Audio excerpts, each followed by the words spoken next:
ये सरकार पूरी 15 विधायक हमारे उनसे ज़्यादा है और हम पूरी अपनी जो टेन्योर है उसको पूरा भी करेंगे, जनता के आशीर्वाद को भी प्राप्त करेंगे और जो विकास के कार्य है उनको भी गति दी जाएगी। मगर लगता है कि जब से वो नेता प्रतिपक्ष की कुर्सी पे, मुख्यमंत्री की कुर्सी से हटकर नेता प्रतिपक्ष की कुर्सी पे बैठे हैं तो उनका कुछ हाव भाव में जो है वो बदलाव आना शुरू हो गया है और तथ्यहीन बातें कर रहे हैं कि हम ऑपरेशन लोटस कर देंगे और हम जो है सरकार को गिरा देंगे।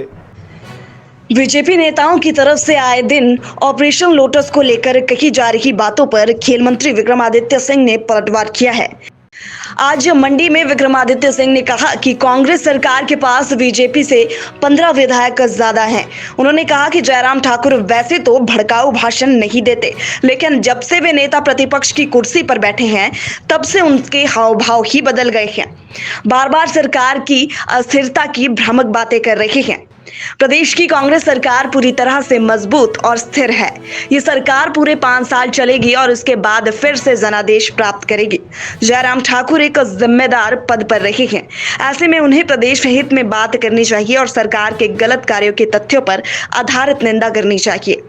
बेबुनियादी बातें करने से कुछ भी हासिल नहीं होने वाला है। और जयराम जी जो हमारे माननीय नेता प्रतिपक्ष है और पूर्व मुख्यमंत्री भी है, ये उनका गृह जिला भी है, वो कई बार भड़काऊ भाषण, वैसे तो उनका प्रचलन नहीं है, उनका व्यक्तित्व ऐसा नहीं है, मगर लगता है कि जब से वो नेता प्रतिपक्ष की कुर्सी पे, मुख्यमंत्री की कुर्सी से हटकर नेता प्रतिपक्ष की कुर्सी पे बैठे हैं तो उनका कुछ हाव भाव में जो है वो बदलाव आना शुरू हो गया है और तथ्यहीन बातें कर रहे हैं कि हम ऑपरेशन लोटस कर देंगे और हम जो है सरकार को गिरा देंगे।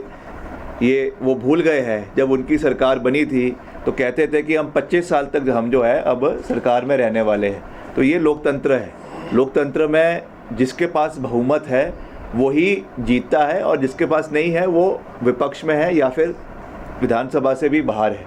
तो ये बात मैं इसलिए कह रहा हूँ क्योंकि बारी बारी इस तरीके का माहौल प्रदेश के अंदर बनाना, हर जगह जाकर कहना कि ये सरकार 1 महीने की है या 1 साल की है, ये उस व्यक्ति को शोभा नहीं देता जो 5 साल तक प्रदेश का मुख्य के रूप में प्रतिनिधित्व कर चुका है। He should be a responsible leader and behave like a responsible leader of the opposition और वो हमको सुझाव दे कि कैसे सरकार को आगे चलाना है। निंदा भी करे, निंदा हम भी करते थे, मगर तथ्यों के ऊपर निंदा करे। इस तरीके की बेबुनियादी बातें कर मैं समझता हूं कि प्रदेश के लोगों का फ़ायदा नहीं होने वाला है। ये सरकार पूरी 15 विधायक हमारे उनसे ज़्यादा है और हम पूरी अपनी जो टेन्योर है उसको पूरा भी करेंगे, जनता के आशीर्वाद को भी प्राप्त करेंगे और जो विकास के कार्य है उनको भी गति दी जाएगी। नहीं, मुख्यमंत्री जी ने विधानसभा में भी इस बात को कहा है कि हमारा ऐसा कोई विचार किसी भी विश्वविद्यालय को बंद करने का नहीं है और ये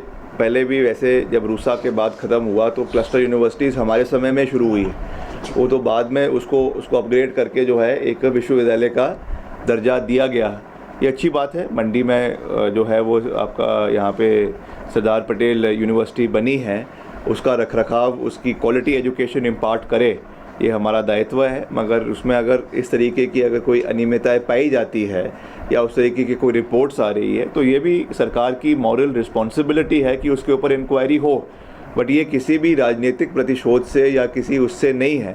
ये तो अगर प्रदेश के युवाओं के भविष्य के साथ कोई खिलवाड़ नहीं होना चाहिए, उस नज़रिए से ये बात कही गई है। ये यूनिवर्सिटी बंद नहीं होगी, ये मैं मुख्यमंत्री जी के बिहाफ पर ये बात बड़े साफ शब्दों में आपको कह सकता हूँ। मगर ये ज़रूर है कि अगर इसमें कुछ अनियमितताएं पाई जाती है तो इंक्वायरी ज़रूर होगी और उसमें जो भी कमियां हैं, whoever the concerned people are, उनके ऊपर एडमिनिस्ट्रेटिव एक्शन जो है वो होना चाहिए। उसके हम हक में हैं। अगर है, नहीं है तो अच्छी बात है।